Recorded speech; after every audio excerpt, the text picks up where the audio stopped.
Baik, assalamualaikum warahmatullahi wabarakatuh. Selamat sore semuanya. Kalau di sini sore ya, di teman-teman semua nggak tahu hari tepat video ini muncul di momen apa, pagi, siang, malam atau sore. Pada pertemuan sekarang atau ini adalah pertemuan pertama kita membahas tentang uh, judul besarnya adalah bahasa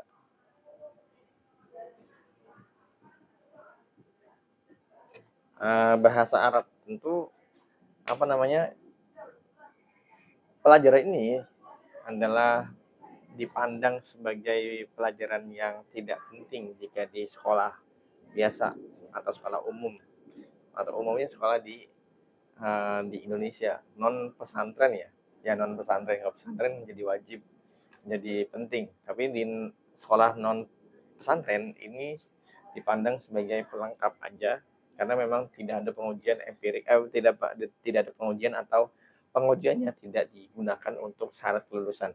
Maka eh, bahasa Arab ini terasa dikesampingkan. Terlihat dari jumlah pelajaran, dalam sepekan itu 2 jam pelajaran. Siapa yang bisa menguasai bahasa Arab dengan waktu yang sesingkat itu? Eh, di pertemuan pertama ini kita cukup membahas tentang pentingnya belajar bahasa Arab. Tentu teman-teman bisa melihat di website atau di tulisan-tulisan apa namanya yang teman-teman lihat di internet itu akan banyak sekali mereka menyampaikan pentingnya belajar bahasa Arab dan berbagai dalilnya. Dan saya tidak terlalu fokus pada itu. Yang jelas mungkin ini akan merubah ya paradigma bahwa semakin hari belajar bahasa Arab itu semakin penting. Kenapa? Yang pertama adalah penting ya. Yang pertama adalah tentu ini adalah bahasa Arab adalah alat atau senjata.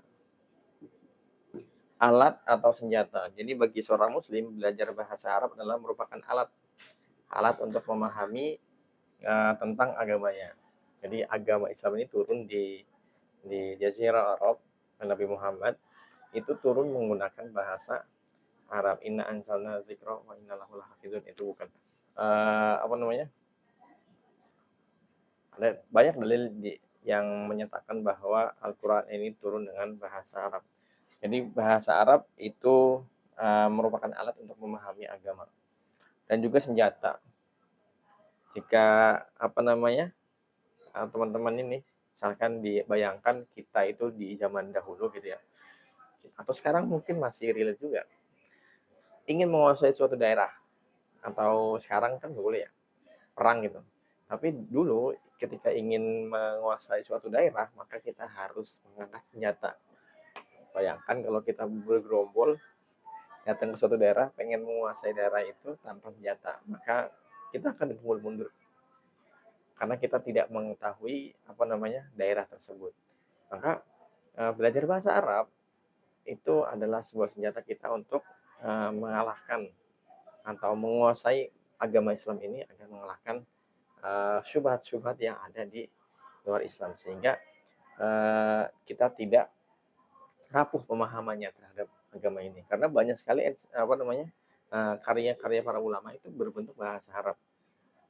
Tentu dengan tidak belajar bahasa Arab pun seseorang bisa memahami agama, ya itu apa namanya sudah dipahami karena memang pada saat ini itu banyak sekali terjemah-terjemah itu bersebaran gitu ya, yang bahas tentang kitab-kitab para ulama. Tapi juga ada larangan untuk menerjemahkan itu kitab induk.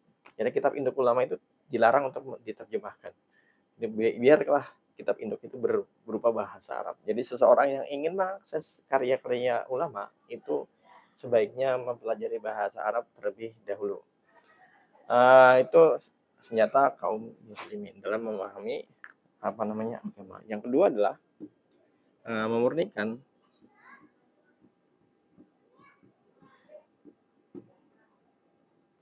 agama. Yang kedua adalah memurnikan agama.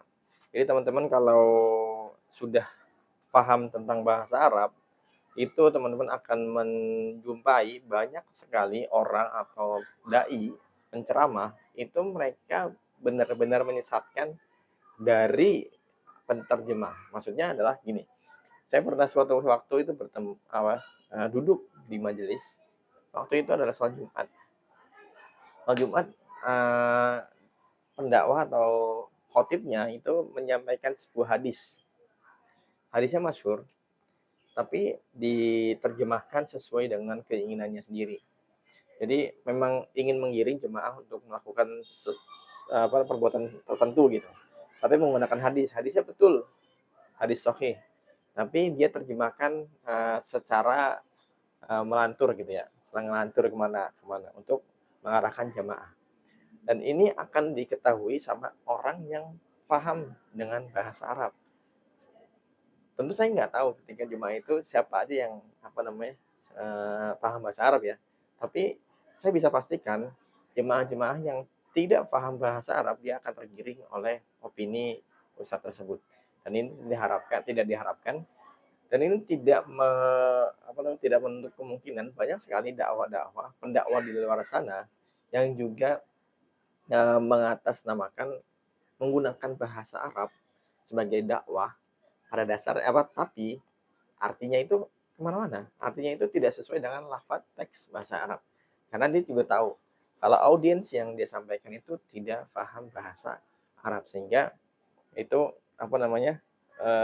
sangat riskan ya. Jadi tidak apalagi semakin hari itu semakin kebutuhan tentang bahasa Arab itu semakin penting karena orang-orang yang memanfaatkan ketidaktahuan masyarakat tentang bahasa Arab ini semakin gencar. Terutama waktu itu ada juga video yang sempat viral. Dia cuma mengatakan fakot inna aja.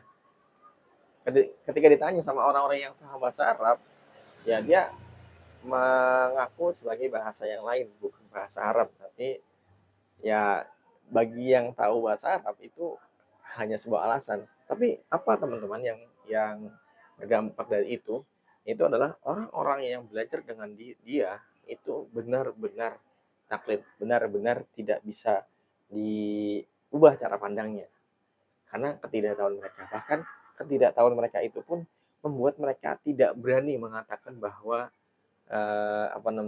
yang junjungannya itu berkata hal yang salah karena saking tidak tahunya.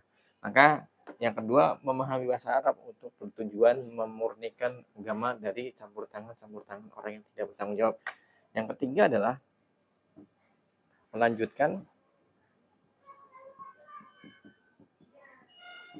dakwah.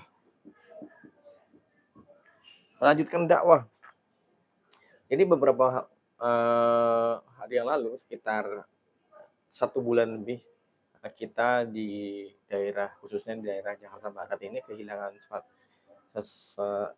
seorang ulama yang karismatik. Semua orang berduka, terutama murid-murid yang ditinggalkan oleh beliau. Tapi di sini seorang muslim ketika ditinggal oleh ulama, maka dia mengalami 2 kesedihan sebetulnya. Yang pertama adalah kesedihan pertama adalah kehilangan sesosok ulama yang diikuti, itu yang pertama udah pasti. Yang kedua adalah kita kehilangan seseorang yang mampu untuk melanjutkan dakwah. Siapa orang yang bisa melanjutkan dakwah ini? Itu pertanyaan yang pertama. Pertanyaan berikutnya gitu ya. Jadi kita nggak sekedar kehilangan, tapi juga mempertanyakan siapa yang sekiranya akan melanjutkan. Tentu dari ribuan murid beliau, banyak sekali yang sudah bertahun-tahun belajar dengan beliau gitu ya. Tapi apakah dari sekian banyak murid beliau bisa melanjutkan dakwah? Maka pertanyaan ini akan dijawab siapakah dari murid-murid beliau yang paham dengan bahasa Arab. Ini yang pertama, karena bahasa Arab adalah alat untuk melanjutkan dakwah. Tapi dengan apa namanya, tentu apa yang disampaikan oleh murid beliau atau murid-murid beliau yang melanjutkan dakwah adalah dengan langsung menggunakan kitab para ulama. Itu melanjutkan dakwah. Yang keempat adalah ini di luar dari apa namanya keislaman, yaitu bahasa Arab sebagai bahasa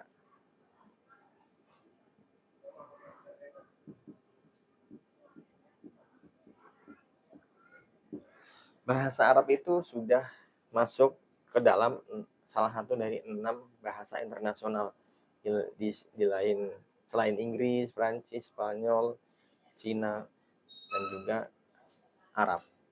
Nah, kenapa? Ya ini akan banyak sekali interpretasi dari bahasa internasional, sehingga sebetulnya kalaupun teman-teman ini bukan seorang yang muslim atau mungkin tidak punya kepentingan untuk belajar bahasa Arab karena apa namanya, ya sudah cukup gitu dengan dengan keilmuannya, tentu ini sebagai pertimbangan bahwasanya bahasa Arab merupakan bahasa internasional. Mungkin teman-teman juga yang sering nonton bola gitu ya, nonton bola mereka sudah menggunakan bahasa Arab sebagai komentator di lapangan. Itu apa namanya, dan juga banyak literasi-literasi di apa namanya, di ilmu pengetahuan seperti banyak cendekiawan muslim kita juga yang berpengaruh pada dunia sains seperti Al-Biruni, Khawarizmi. Mereka menciptakan banyak apa namanya cabang ilmu di dunia sains gitu, dan ketika kita lihat karya mereka itu menggunakan bahasa Arab karena mereka apa namanya memang dari kalangan muslim. Jadi mempelajari bahasa Arab juga itu bermanfaat bukan hanya dalam dunia keislaman dan juga tapi juga bermanfaat bagi kehidupan selain dalam dunia keislaman. Mungkin 4 ini menjadi hal yang penting untuk alasan kita belajar bahasa Arab. Dan belajar bahasa Arab itu ada 3 step. Ini step pertama. Step pertama adalah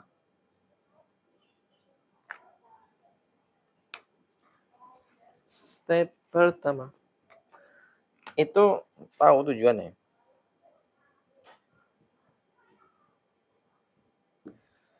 Jadi belajar yang baik itu bukan belajar sebagai tujuan. Siapa yang saya pengen belajar bahasa Arab biar pintar bahasa Arab gitu. Bukan. Itu termasuk yang keliru sebetulnya. Yang benar dalam belajar adalah kita mengetahui tujuan dulu. Antum mau apa? Misalkan ya, dalam 1 tahun ke depan antum pengen apa namanya, pengen kerja di Arab Saudi misalnya. Maka mau nggak mau, antum harus belajar bahasa Arab. Begitu pula di negara lain. Antum misalkan pengen ke Jepang, setahun lagi pengen ke Jepang, pengen pindah ke Jepang. Maka belajar bahasa Arab, bahasa Jepang itu menjadi hal yang wajib. Maka tentukan dulu tujuan kita belajar bahasa Arab itu apa, pengen apa. Di bahasa Inggris ada tes TOEFL, di bahasa Arab juga ada tes TOEFL. Dan ternyata bahasa Arab juga dipakai sebagai apa namanya tes gitu ya, tes masuk di beberapa perguruan tinggi. Maka jika itu menjadi tujuan kita, nah maka kita belajar bahasa Arab bukan sekedar pengen bisa, tapi juga pengen lolos pada tujuan itu. Itu yang pertama. Yang kedua adalah sabar. Nih, yang penting juga dalam belajar bahasa adalah kesabaran. Jadi antum belajar bahasa Arab itu nggak mungkin dalam sehari 2 hari langsung jago, enggak.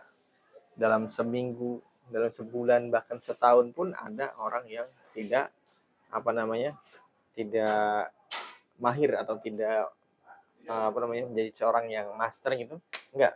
Jadi tapi eh, jika kita tidak mulai belajar dari sedikit demi sedikit, apa namanya, kita sabar untuk belajar step by step, itu kita tidak akan pernah bisa menjadi orang yang paham, yang ahli dalam bahasa, terutama bahasa Arab. Karena bahasa Arab juga diakui sebagai bahasa yang kompleks. Oleh karena itu bahasa Arab dipakai untuk apa namanya, atau Allah memilih bahasa Arab untuk agama ini karena memang bahasa Arab yang paling kompleks, kosakatanya banyak. Jadi kita harus sabar, ikuti aja atau alur dalam belajar bahasa Arab ini. Nanti akan ketemu jalannya. Begitu pula saya dulu belajar bahasa Arab di pesantren ya. Pesantren ketika saya selesai dari SMP masuk ke SMA, saya belajar dulu 1 tahun belajar bahasa Arab, 1 tahun loh. Dan itu tidak, istilahnya tidak paham gitu ya. Tujuannya apa, untuk apa, kita ikutin aja. Nah, di tahun kedua saya udah masuk ke SMA yang dimana itu belajar di kelasnya itu full dengan kitab Arab tanpa harokat. Kalau sekarang sebutnya kitab kuning gitu. Di SMA itu langsung kitab kuning. Padahal sebelumnya saya belajar 1 tahun itu belajar bahasa Arab yang mungkin saya nggak begitu paham apa manfaatnya.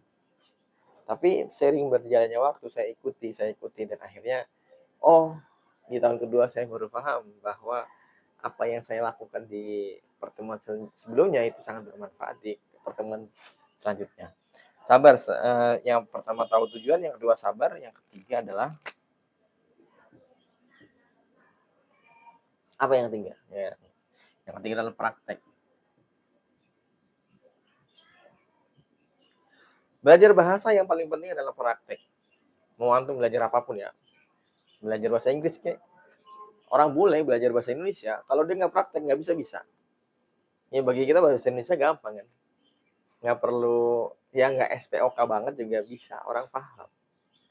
Dan bahasa Indonesia jujur, ini tulisannya apa, bahasanya apa, tidak ada apa namanya perbedaan.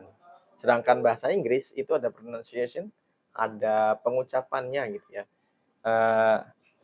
BOOK itu dibacanya book, bukan book. Nah, di bahasa Inggris ada nih yang namanya pronunciation, pembacaan, cara membacanya. Di bahasa Arab ada yang namanya huruf hijaiyah, huruf-huruf yang berbeda sendiri dengan alfabet ini. Bahasa Indonesia aja yang jujur aja, yang sesuai dengan tulisan, mereka harus tetap praktek, apalagi bahasa Arab yang menggunakan huruf-huruf tersendiri, huruf-huruf hijaiyah. Maka praktek ini penting. Ketika dia belajar satu kosakata, praktekkan. Dan praktekkan ini juga ada dua ya. Praktekkan ini ada dua. Yang pertama adalah praktekkan secara lisan.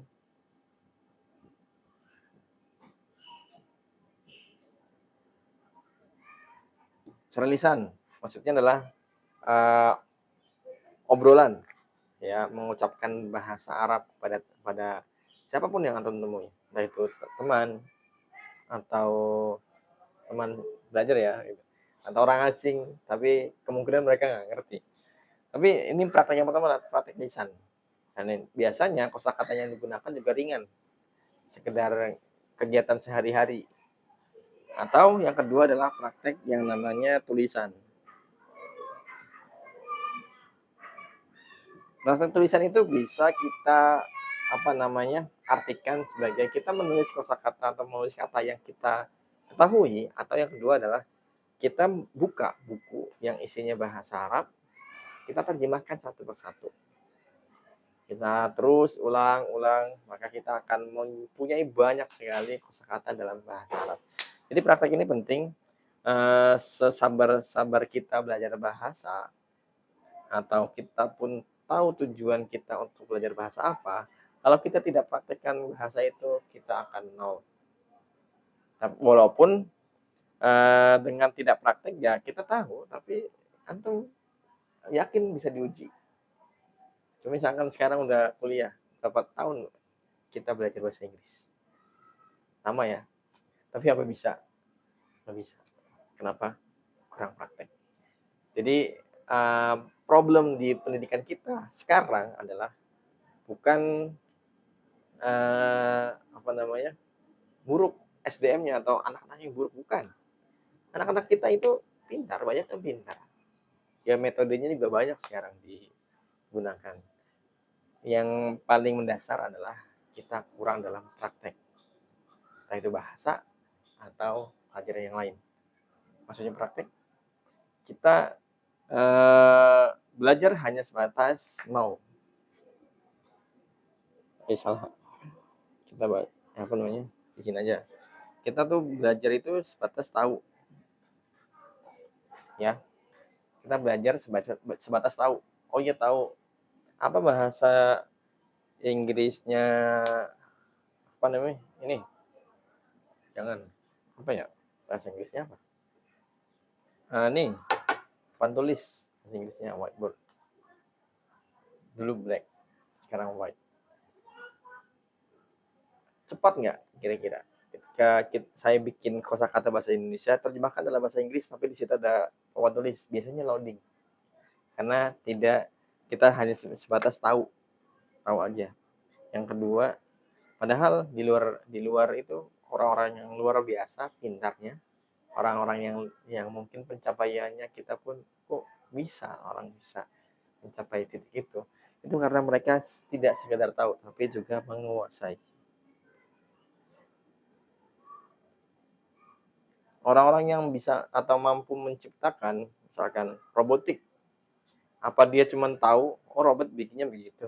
Enggak, mereka sampai di titik menguasai, mereka tahu harus apa, mereka kalau ketemu apa yang error dia tahu harus apa, dan itu tidak bisa dicapai kecuali dia sudah menguasai di bidang itu. Maka buatlah kita belajar bahasa Arab tidak sebatas mengetahui tapi juga menguasai.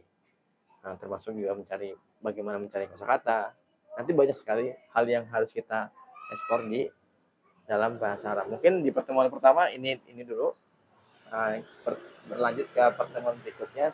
Semoga kita ada waktu, ada kesempatan untuk lanjut ke pertemuan berikutnya. Dan saya pun membuka buat teman-teman semua untuk mungkin bisa belajar secara langsung,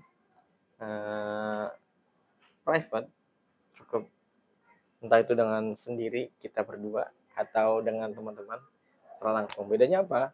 Kalau video ini kan saya bisa jamin ya, berapa dari penonton atau dari antum aja dah tidak men-skip video ini, pasti peluang di skipnya tinggi gitu.